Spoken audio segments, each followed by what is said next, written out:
Kalian harus tahu nih, pertemuan pertama Mu Chen dengan Lindong dan Xiaoyan berawal dari insiden di pemakaman Kaisar Langit. Saat itu, segel kuno yang menahan Raja Iblis hancur, dan Mu Chen sekuat tenaga melawan Raja Iblis tersebut.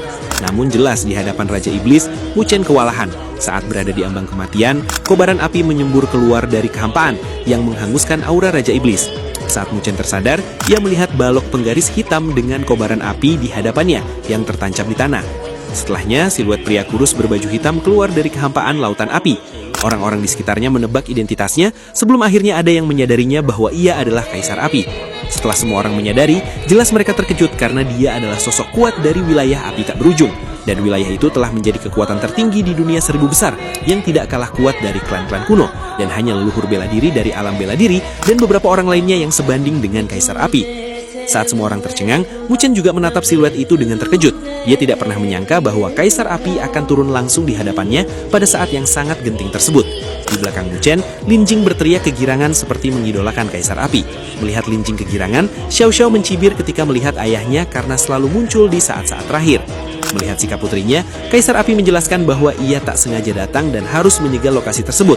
Kemudian ia berbalik, berjalan ke sisi Mu Chen dan menepuk bahunya sambil berbicara bahwa Mu Chen sudah melakukan yang terbaik dan ia berterima kasih telah menjaga Xiao Xiao. Singkatnya, Kaisar Api melawan Raja Langit dengan bunga teratai api. Namun setelah menerima teknik tersebut, Raja Langit tidak mati sepenuhnya dan melarikan diri meskipun terluka parah.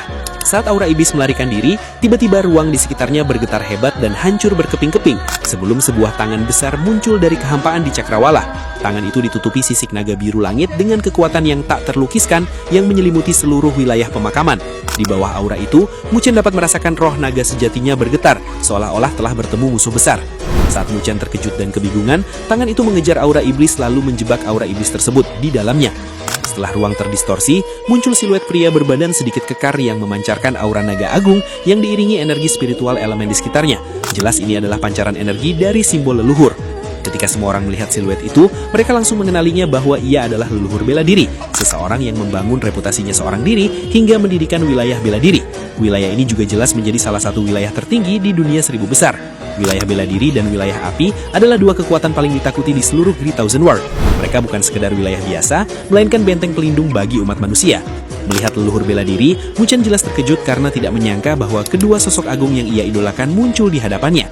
Kemudian Lin Jing melambaikan tangannya dengan gembira sambil tiba-tiba berteriak memanggil ayahnya. Leluhur bela diri mengalihkan pandangannya dan ketika melihat Lin Jing, ekspresi wajahnya dengan cepat berubah lembut sebelum ia melangkah dan muncul di hadapan Lin Jing. Ia sedikit marah karena Lin Jing suka berkeliaran tanpa sepengetahuannya. Namun setelah Lin Jing memeluk tangannya, emosinya pun mereda. Setelahnya leluhur bela diri menoleh ke arah Mu Chen dan bersenyum berterima kasih telah melindungi putrinya dari ancaman yang mematikan. Mendengar kedua sosok agung berterima kasih kepadanya, Mu Chen sedikit canggung. Melihat ekspresi canggung Mu Chen, leluhur bela diri tahu apa yang dipikirkan Mu Chen. Sambil menggelengkan kepalanya, ia berkata bahwa usahanya tidak sia-sia.